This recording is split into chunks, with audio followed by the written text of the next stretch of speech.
বাংলাদেশ ভারত বাণিজ্যিক সংঘাত, ক্ষতির শঙ্কায় অর্থনীতি। কয়েক মাস ধরে চলা বাকযুদ্ধের পর প্রতিবেশী বাংলাদেশ ও ভারত একে অপরের বিরুদ্ধে পাল্টাপাল্টি বাণিজ্য নিষেধাজ্ঞা আরোপ করেছে। দুই দেশের রাজনৈতিক টানাপোড়েন এখন সরাসরি প্রভাব ফেলছে ব্যবসা বাণিজ্যে, বিশেষ করে পোশাক শিল্পে। বাংলাদেশ সরকার গত মাসে ভারত থেকে স্থলপথে সুতা আমদানি বন্ধ করে দেয় দেশীয় শিল্প রক্ষার যুক্তি দেখিয়ে। এর আগে হঠাৎ করেই বাংলাদেশকে দেওয়া ট্রান্সশিপমেন্ট সুবিধা বন্ধ করে দেয় ভারত, যার আওতায় বাংলাদেশ ইউরোপ ও আমেরিকার পণ্য পাঠাতে ভারতীয় বন্দর ও বিমানবন্দর ব্যবহার করত।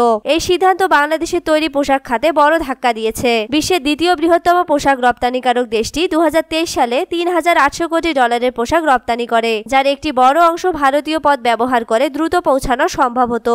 MCH গ্রুপের প্রধান আনিস আহমেদ বলেন, ভারতের পথ ব্যবহার করে মালামাল এক সপ্তাহে পৌঁছানো যেত, এখন সমুদ্র পথে তা 8 সপ্তাহ পর্যন্ত সময় নিচ্ছে। এটি দ্রুত ফ্যাশন রপ্তানিতে বড় প্রতিবন্ধকতা। বাংলাদেশের বর্তমান অন্তর্বর্তীকালীন সরকারের নেতৃত্বে রয়েছেন শান্তিতে নোবেলজয়ী অর্থনীতিবিদ অধ্যাপক ডক্টর মোহাম্মদ ইউনূস। তার সাম্প্রতিক চীন সফরে ভারতের উত্তর পূর্বাঞ্চলকে চীনা অর্থনীতির সম্ভাব্য সম্প্রসারণ হিসেবে উল্লেখ করায় ভারত ক্ষুব্ধ প্রতিক্রিয়া দেখিয়েছে। দিল্লি মনে করছে এই মন্তব্য তাদের কৌশলগত দুর্বলতাকে সামনে এনেছে। বিশ্লেষকরা বলছেন, ইউনূসের বক্তব্যের উদ্দেশ্য ছিল আঞ্চলিক সংযোগ উন্নয়ন, তবে সেটি রাজনৈতিক উত্তেজনার শিকার হয়েছে। তিস্তা নদী প্রকল্পে চীনের $100 কোটি সম্ভাব্য বিনিয়োগ এই উত্তেজনায় ঘি ঢেলেছে। বাণিজ্যিকভাবে উভয় দেশই একে অপরের উপর নির্ভরশীল। ভারত 2024 সালে বাংলাদেশে $160 কোটি সুতা রপ্তানি করেছে, যার 1/3 গেছে স্থলপথে। বর্তমানে নিষেধাজ্ঞায় উভয় দেশই ক্ষতির মুখে। বাংলাদেশের বিশ্লেষকরা বলছেন, ভারত যেভাবে তার উত্তর পূর্বাঞ্চলে বাংলাদেশের পথ ব্যবহার করে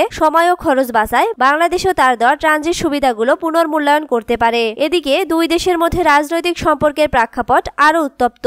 গত আগস্টে ছাত্র জনতার আন্দোলনে শেখ হাসিনার পতন ঘটে। তিনি বর্তমানে ভারতে অবস্থান করছেন। তার বিরুদ্ধে দুর্নীতি, মানবতা বিরোধী অপরাধ ও অর্থ পাচারের অভিযোগে বাংলাদেশ সরকার তাকে প্রত্যর্পণের দাবি জানালেও দিল্লি এ বিষয়ে এখনো আনুষ্ঠানিকভাবে কিছু জানায়নি। ভারতের সাবেক পররাষ্ট্র সচিব শ্যাম শরণ বলেন, বাংলাদেশিদের বোঝা উচিত যে আমরা হাসিনাকে সহজে তুলে দিতে পারি না। আমরা জানি তাকে ফিরিয়ে দিলে তার কি পরিণতি হবে। আমি মনে করি ভারতীয় জনমত সেটি সমর্থন করবে না। অন্যদিকে ভারত ভিসা জটিলতা বাড়ানোয় বাংলাদেশিদের মধ্যে অসন্তোষ বাড়ছে। আগে বছরে 20 লাখের মতো বাংলাদেশি ভারত সফর করতেন। বর্তমানে ভিসা ইস্যুর হার 80% বেশি কমে গেছে।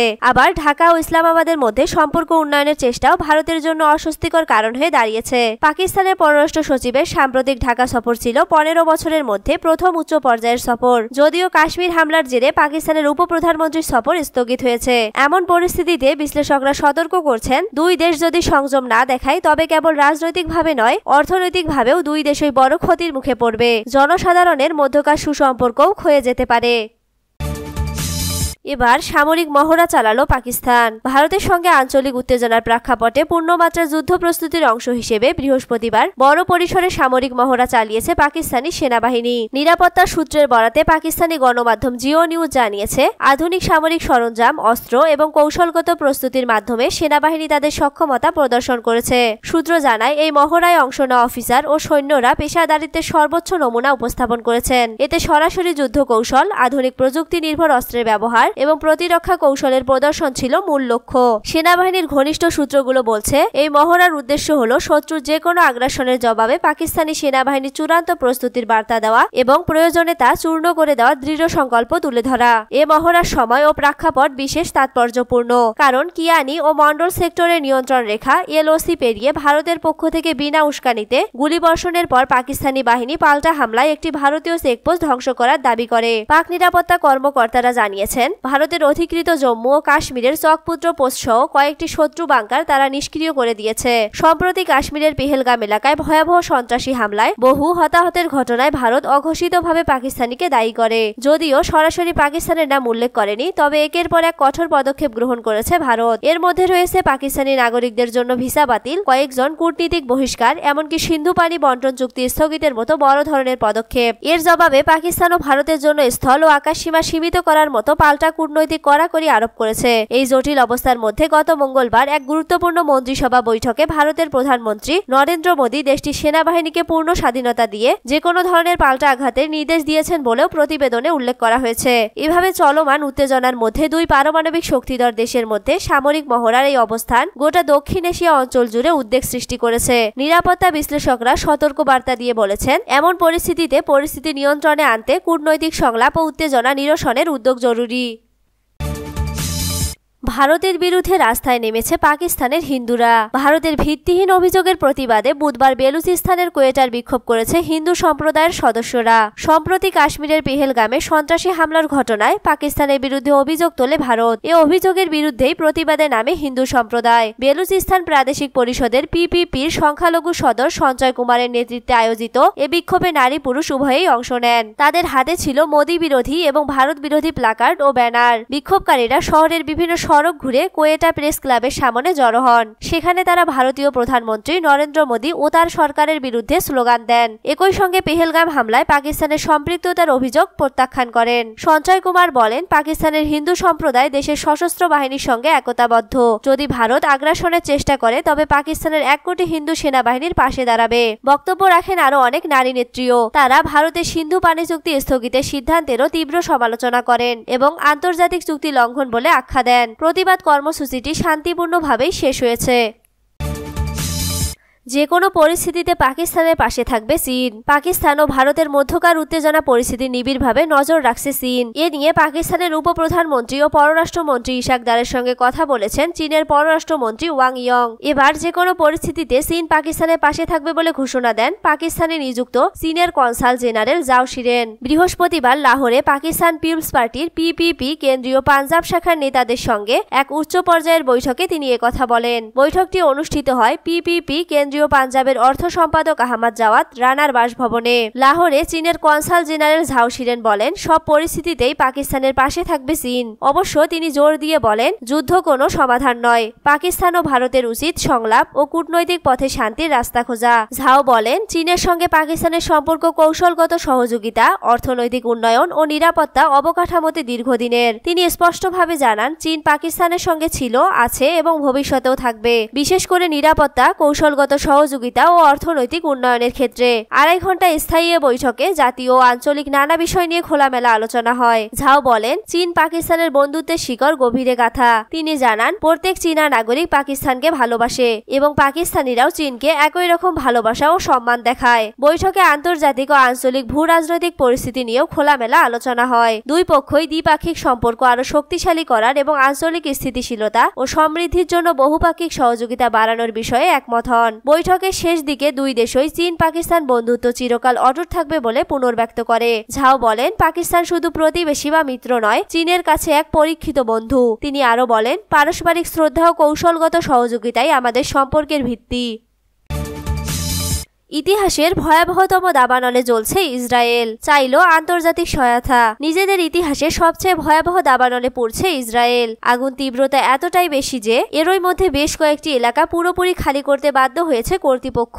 বন্ধ করে দেওয়া হয় গুরুত্বপূর্ণ রাস্তাও। শুষ্ক আবহাওয়া ও প্রবল বাতাসের কারণে দাবানল নিয়ন্ত্রণে হিমশিম খাচ্ছেন দমকল কর্মীরা। ইসরায়েলের প্রতিরক্ষা মন্ত্রী একে জাতীয় জরুরি অবস্থা বর্ণনা করে আন্তর্জাতিক সহায়তা চেয়েছেন। স্থানীয় ফায়ার সার্ভিস প্রধান সমলিক ফ্রিডম্যান বলেছেন, এটি সম্ভবত ইসরায়েলের ইতিহাসে সবচেয়ে বড় দাবানল। তিনি সতর্ক করে বলেন, ঘন্টায় 60 মাইলের বেশি গতির বাতাস পরিস্থিতি আরো খারাপ করে তুলতে পারে। প্রায় 2 মাস ধরে গাজায় খাবার প্রবেশ করতে দিচ্ছে না ইসরায়েল। গাজায় একদিনে নিহত আরো 45, আহত শতাধিক। একই সঙ্গে দাবানলে পুড়ছে যুক্তরাষ্ট্র, ইসরায়েল। দাবানলের কারণে বন্ধ করে দেওয়া হয়েছে তেল আবিব ও জেরুজালেমকে সংযুক্ত করা প্রধান সড়ক রুট 1। সামাজিক যোগাযোগ মাধ্যমে ছড়িয়ে পড়া ভিডিওতে দেখা যায় মানুষ ধোঁয়ার মধ্যে হেঁটে রাস্তা পার হচ্ছে। পরবর্তীতে জরুরি সহায়তা কর্মীরা ফাঁকা গাড়ির সারির মাঝে ছুটে বেড়াচ্ছিলেন, কেউ আটকা পড়ে আছে কিনা খুঁজে দেখছিলেন। দাবানলের উৎস কি তা এখনো জানা যায়নি। ফ্রিডম্যান বলেন, আমরা আগুন নিয়ন্ত্রণ থেকে এখনো অনেক দূরে রয়েছি। দাবানল ইসরায়েলের বিভিন্ন স্থানে সক্রিয় রয়েছে, বিশেষ করে নেভে শালম শহরের কাছে আগুনের তীব্রতা বেশি।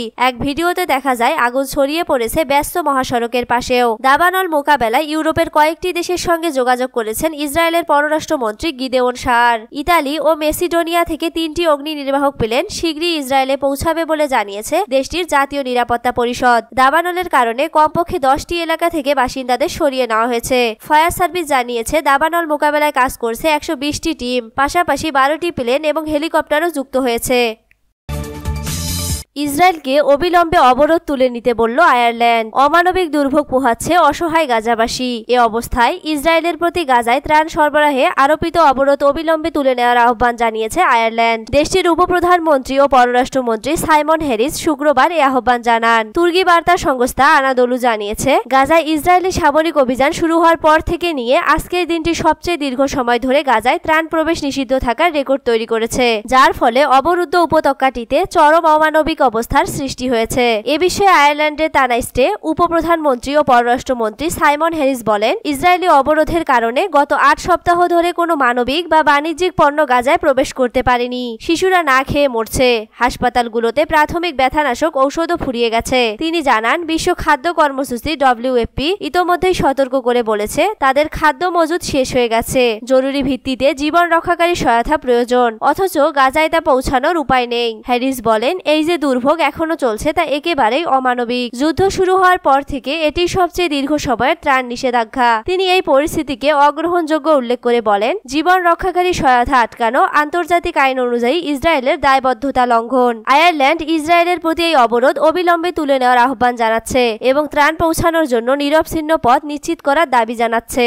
একই সঙ্গে তিনি সব পক্ষকে যুদ্ধবিরতি ও অবশিষ্ট জিম্মিদের মুক্তির জন্য দ্রুত আলোচনায় ফেরার আহ্বান জানান। পাশাপাশি আন্তর্জাতিক সম্প্রদায়কে আরেকটি মানবিক বিপর্যয় রোধে অবিলম্বে পদক্ষেপ নেওয়ার অনুরোধ জানান। ইসরায়েল গত 2 মাস থেকে গাজার সীমান্ত ক্রসিংগুলো বন্ধ করে রেখেছে, যার ফলে যুদ্ধবিধ্বস্ত এই উপত্যকায় দুর্ভিক্ষের মাঝেও প্রয়োজনীয় পণ্য ঢুকতে পারছে না। এরপর 18 মার্চ থেকে আবারও গাজায় হামলা শুরু করে ইসরায়েল, যা গত 19 জানুয়ারির যুদ্ধবিরতি ও বন্দি বিনিময় চুক্তিকে ভেঙে দেয়। এর ফলে 2023 সালের 7 অক্টোবর থেকে অব্যাহত 18 মাসের ইসরায়েলি হামলায় এখন পর্যন্ত 52,400 এর বেশি ফিলিস্তিনি নিহত হয়েছেন, যাদের বেশিরভাগই নারী ও শিশু।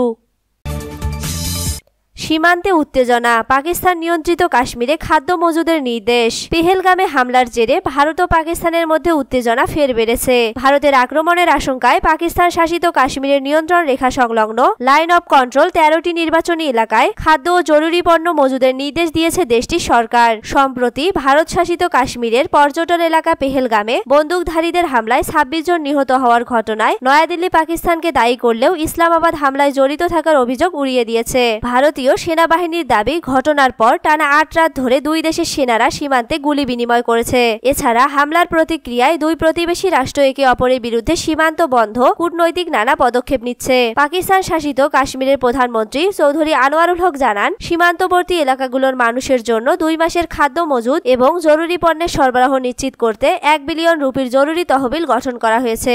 আনোয়ারুল হক আরও জানান, ভারতের সম্ভাব্য সামরিক হামলা মোকাবেলার প্রস্তুতি হিসেবে এসব এলাকার সড়ক রক্ষণাবেক্ষণে সরকার ও বেসরকারি যন্ত্রপাতি নিয়ে সর্বাত্মক প্রস্তুতি নিচ্ছে পাকিস্তান। পেহেলগামে হামলার জবাব দিতে গত মঙ্গলবার ভারতের প্রধানমন্ত্রী নরেন্দ্র মোদী তার সেনাবাহিনীকে সম্পূর্ণ অভিযানের স্বাধীনতা দিয়েছেন। সামরিক উত্তেজনা বৃদ্ধির কারণে পাকিস্তান শাসিত কাশ্মীরে বৃহস্পতিবার থেকে 1000-এরও বেশি মাদ্রাসা 10 দিনের জন্য বন্ধ ঘোষণা করা হয়েছে। কাশ্মীরের পুরো অঞ্চলকে দুই দেশই নিজেদের বলে দাবি করে। অঞ্চলটি নিয়ে ভারত ও পাকিস্তান 1947 সাল থেকে একাধিকবার পূর্ণ যুদ্ধে জড়িয়েছে।